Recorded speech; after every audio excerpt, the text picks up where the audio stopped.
And this sort of links to tariffs and the way that we have to, in the UK, recognise that what Trump and Vance are doing in America, we have to sort of catch up to that. I know you said that we're sort of behind the curve on tariffs. Yeah. Can you just explain that a bit? Yeah, so it's really interesting. So to speed things up, I'll be very crude. So what's happened in Britain is that the neoliberal ideology, the New Right, the Washington Consensus, the Chicago School, all of this liberal economics has washed over politics completely for 40 years. And what's happened is it's delegitimized anything that's outside that. So it's even caused the collapse in any, I would say, left economic thinking in the Labour Party. It's gone, it's shredded. Blair shredded that. And it's also changed. They've been very successful in controlling what people think and what people say about all this stuff. Because remember in the Brexit debate, it was all about, we won't get a trade deal, or we won't get this deal, and it's assumed that you want a trade deal, for instance, with the United States. And that's if you don't get a trade deal, if you don't have massively unrestricted free imports and high flows of trade, then there's something wrong.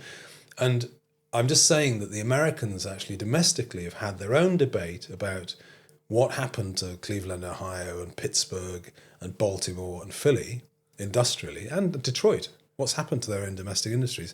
You've had the China shock. A lot of the manufacturing been shipped off to the Southeast Asia, in particular China. And American workers and American towns and cities have paid the price. So there's a lot in this. Now, I'm just saying that in Britain, we are about 10 or 15 years behind what's happening in the States in terms of, is this right? But is this really been in our interests? Is this free trade, purism, has deindustrialization worse than that? What should we do about it?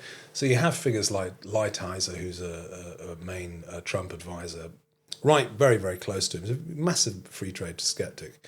You have people like Fletcher, and also economists like Danny Roderick over there at the American universities who are arguing the case for some sensible protectionism and some industrial policy. So they are ahead of us, and sadly, actually, in this country, it's this party and one or two academics and some trade unionists make the case, and no one else makes the case.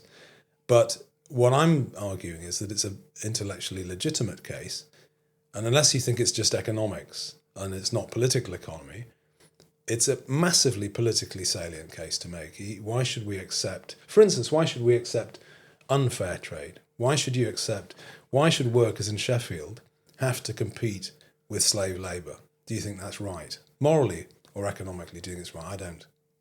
Are you the only politician in the UK talking about these things? Pretty much the only politician, yeah. Yeah, I think so. No, I think, to be fair, Miriam Cates talks about it, Nick Timothy talks about it, Morris Glassman talks about it. But we are the only political party that has policies on it.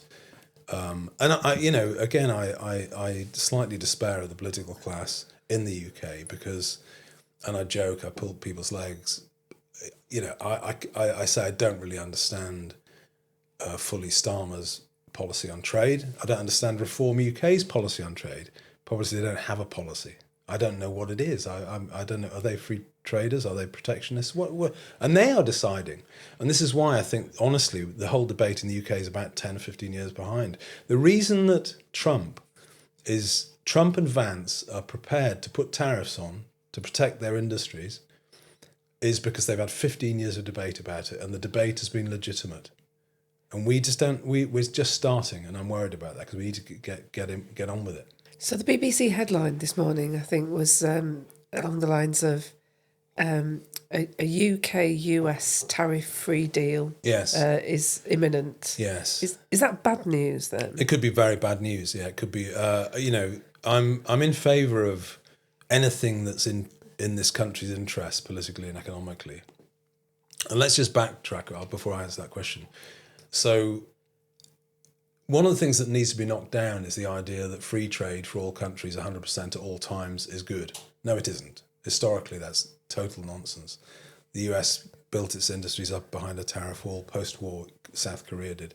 So it could be very beneficial for a country to have some tariffs and trade protection in certain circumstances. But again, the standard of debate now, the BBC assumes that, we're desperate for a deal. Please, Trump, give us a free trade deal. Well, imagine you got rid of all tariffs. there'd be no agriculture here.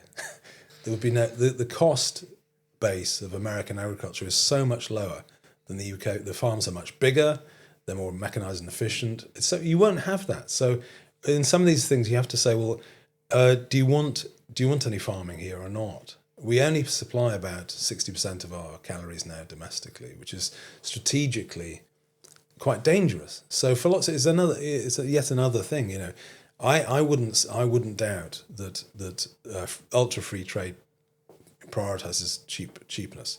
Yeah. You will get cheaper goods, but what we've done over the last 20, 30 years is we've prioritized cheapness, price over security. So is it secure to have no steel production? Is it secure to have no food production or less food production than you need?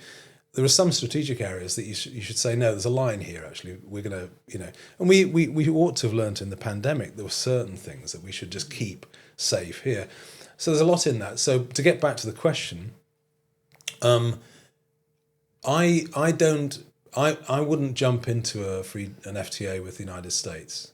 I think if you get on the ONS website and you look at it's like I've spent a bit of time on this, and you look at the exports and imports and the bilateral trade deficits or surpluses, we have quite a big trade surplus with the United States now. And I think what would be at risk if you got rid of all trade friction, is that surplus we get, you know, when all's said and done, when all the trading's happened each year, we come out on top. It's very important because we've got a deficit with so many countries, and we've got a massive deficit with the EU. And it would terrify me to interrupt that. I don't doubt you'd probably have more flow, but a key thing to understand in trade economics is flow against stock. So yeah, you might have more flowing between us, but it's a bit like turnover and leftover in companies. You know, how much have you made at the end? At the end of the year, have you made money or have you lost it?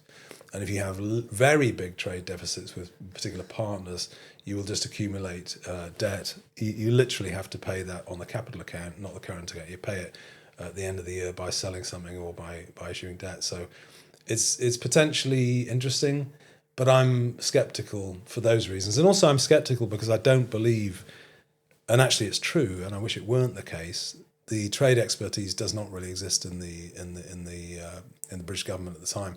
At this moment in time, as something we found out after Brexit, there was very little. There were no trade negotiators. You know why? Because we'd given away the competence to someone else for 30, 40 years. Yeah. So we couldn't do it. So I'd be worried about I'd be worried about the negotiation itself being one-sided, to be honest. So I would, if I were Prime Minister, I would say, we'll think about it. Okay. Yeah. So I'm aware of the fact that a lot of people will be listening to this thinking, what's he talking about? You know, trade deficits, services, a lot of this stuff will go over people's heads, including mine. I want to know, because when people hear from the outside, especially people that are not so politically active, they will hear you talking about things that Trump and Vance are doing that you think are good. And they'll think, oh, okay, that's bad then, because I don't like Trump and I don't like Vance, right? And everything becomes this binary that we've talked about a lot. We have. I think from what you're saying, you're not against trade, right? No. You still want trade. You need trade. You just need some limits on certain things, right? Yeah, I think this is why it's important to have some thought and theory behind it. The idea, there are benefits to trade. There are gains to trade internationally. This goes all the way back historically. To give the standard academic examples, it's if you like marmalade, or you like oranges, you might want to trade them. We could produce oranges here, but it would cost you more. The input cost for the glass houses to produce it and the energy to produce oranges here would be higher than in southern Spain. So they've got an absolute advantage and a comparative advantage in oranges. So we ship the oranges in, and we maybe sell them wool or mutton or something else. You know, something else that we have an advantage in. So I would never doubt. I'm not a sort of protectionist blockhead. You know, I think it's a stupidity to think, we just put the tariffs up and pretend we can be an autarky. I was going to say, there's a word for that, isn't there? And you've come out with it. I was going to say, what is that word? Yeah, an autarky is a country where, imagine, I suppose North Korea is an autarky, or something that's completely blocked off from the world. But you have to produce, you have to be self-sufficient in everything. I knew you'd like that. You like new words, don't you? An autarky, and then it's a verb as well, autarkic. So, and actually Kevin Hickson, who is my long time intellectual collaborator at Liverpool University and the author of the book on Peter Shaw that was overdue, He sometimes pulls my leg and says, that he said, William, you want to run a Bennite siege economy, No, I don't actually. I want you to look at industry and ask yourself whether some of the trade, in particular in aggregate, is a good idea. But on the deficits and things, it is important because it's actually quite easy to understand. Basically, you import, you export. If you've exported more than you've imported on the current account, that year you're in surplus, and you in inverted commas, if you're a company, you've made money, you've banked it. And if you're importing vastly more than you're exporting, you're in trade deficit. Now people ask, how can you do that? Well, you can do it by selling something and buying current oranges today. By selling your house, you could buy a lot of oranges, but you sold your house and you're worse off. That's the basic idea, and it tots up. And I love there's a mathematical identity to trade, which I really like because I'm a simple person. And you literally when if you've got a massive deficit on the current account, you've bought more than you've sold.